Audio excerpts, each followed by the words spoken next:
아, 이건 또 뭡니까? 나를 유혹하는 것으로. 백 기자, 사건 내용 좀 정리해 주시죠. 네, 정말 믿을 수 없는 사건인데요. 13살짜리 초등학생을 과외하던 중에 성폭행한 50대 남성의 재판 얘기입니다. 2019년 10월에 지인의 딸을 과외하기 시작했는데요. 지난해 9월, 10월에 수차례 성폭행을 하고 이 과정에서 상해까지 입혔습니다. 수사 과정에서는 이 초등학교 학생이 나를 유혹하는 걸로 보였다. 이렇게 얘기를 했습니다. 자, 백 변호사님. 네. 친엄마가 이 초등생 여자아이입니다. 네. 친모가 그거를 발견을 했어요. 네. 그래서 지금 뭐 고소를 했겠죠? 네, 그렇죠. 혐의를 인정했습니까? 뭐 발각됐으니까 그 부분에 대해서는 본인이 부인할 수 있는 방법이 없겠죠. 그런데 저는 이 말이 너무 이해가 되지 않더라고요. 이렇게 얘기했습니다. 아, 내가 그 한 거는 맞는데 그 애가 성적 뉘앙스를 풍겼다. 초등학생이. 그게 이제 결국 아까 좀 전에 백 기자 얘기했던 것처럼 아이가 유혹해서 한 것이다. 이런 취지의 주장을 했던 거죠. 이 부분은 사실 이 주장 자체만으로도 용서받기 정말 어려운 그런 상황인 것 같습니다. 교수님, 이게 납득이 가십니까, 이게? 저거는 이제 여러 가지 이 가해자의 그 어떤 내면을 보면 일단 무료 가해 수업을 해준 거잖아요. 예. 그러니까 이 피해 여성의 그 피해 아동의 그 모친 같은 경우는 약간의 부채 의식이 있다고요. 감사하다. 돈을 안 받고 돈을 안 해주니까. 받으니까. 그리고 이제 그러다 보면 이 둘이가 있으니까 단둘이 있는 상황인데 그 상대는 13살짜리 아이니까 자기가 마음대로 50대니까 통제를 할 수 있다 이렇게 생각을 하는 것이고요. 그리고 이제 막상 이제 적발되니까 피해자가 나를 유혹했다. 이건 피해자의 유책성을 부각시키는 거거든요. 그건 뭐냐면 나는 별로 그런 마음이 없었는데 제가 나를 유혹을 해서 할 수 없이 그렇게 된 거다라고 책임을 갖다가 전가를 하는 거죠. 나는 실수를 하긴 했지만 전적으로 나의 책임이 아니다. 그래서 예전에 이제 보면 70대 그 보성 어부 살인 사건 그 범인이 있는데 그 사람이 뭐라고 얘기했냐면 사람을 4명 죽여놓고 마지막에 한 얘기가 있습니다. 왜 하필이면 내 배를 탔느냐. 그러니까 전형적인 어떤 책임의 전가. 그 이상 이하도 아닙니다.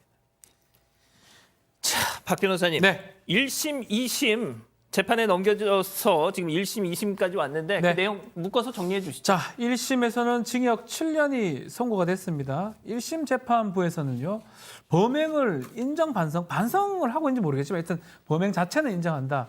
그렇지만 상당한 금액의 또 합의금도 지급됐지만 그렇다고 하더라도 너무 피해자가 어리다. 용서를 제대로 받지 못해서 또 재질이 좋지 않기 때문에 7년을 선고했는데 항소심에서는요. 7년에서 좀 다운을 시킵니다. 아하. 5년형이 선고가 되는데요.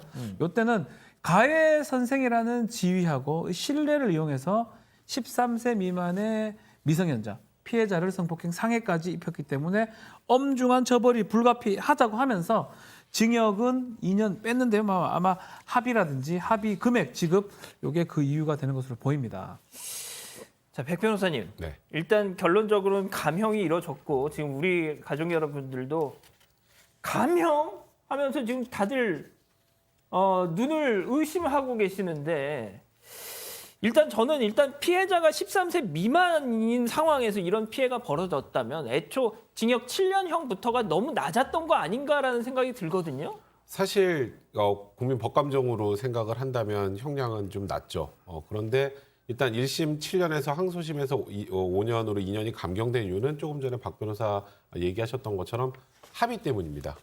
근데 이제 아마 많은 시청자분들이 아니 지금 애를 상대로 이런 범행을 저질렀는데 합의를 했다고 형량을 깎아줘라고 생각하시겠지만 그렇지 않으면 어떤 문제가 생기냐면 피해자의 피해복을 위한 노력 자체를 안 해요. 범죄자들이. 피고인이 그렇죠. 그러니까 이제 피고인 입장에서는 나한테도 뭔가 이익이 있어야 합의를 할 거 아니겠어요? 그냥 몸으로 때우자. 그러면은 피해자에게 어떻게든 본인이 피해복을 위해서 뭐 합의금을 지급하든 그런 노력을 조금이라도 해야 피해자의 피해복도 가능한 상황 아니겠습니까? 그러다 보니까 법원에서 양형 기준에 피해자와의 합의는 굉장히 중요한 감형 요소가 될 수밖에 없습니다. 그거는 가해자를 용서한다기보다 피해자의 피해복을 위해서 필요한 부분이기 때문인 건데요. 그럼에도 불구하고 형량 자체가 기본적으로 좀 낮다는 생각은 지울 수가 없을 것 같고 그리고 저는 좀 이해가 안 되는 게 1심과 2심에서 모두 이 사람 전자발찌 부착 명령 기각이 됐습니다. 왜요? 그러니까 성적 뉘앙스를 풍겼다고 피해자에게 이 피해를 전가하는 것만으로는 앞으로도 계속 이런 성범죄를 저지를 만한 상당한 개연성이 있다고 보기 어렵다. 쉽게 표현하면 예. 이 정도 가지고는 재범 위험성이 있어 보이진 않는다. 아, 라는 취지로 전자발찌 부착명령을 기각을 했는데 저 부분은 다소 저도 좀 이해가 되진 않습니다. 박 변호사님 네. 저거 어떻게 생각하세요? 전자 발찌도 발찌지만 합의가 되긴 됐다고 뭐 법원에서 판단했지만 미성년자거든요. 그 아이잖아요. 아이인데 결국 합의를 부모가 또 합의한 게 아닌가. 재판부에서 이 합의의 진심 어떤 그런 부분들을 제대로 확인이 됐는지 좀 그런 부분도 확인이 돼야 될 것 같고 전자발찌를 이렇게 부착명령 기각한 거는 전자발찌 같은 경우는 재범 때 많이 재범을 예. 막기 위해서 하기는 하는데 조금 납득할 수 없는 판단이 아닌가. 저도 예. 백 변호사하고 비슷한 생각을 하고 있습니다. 알겠습니다. 지금 뭐 우리 가족 여러분들도 지금 뭐 도대체 이해가 안 된다고 지금 다들 이구동성으로 말씀하십니다.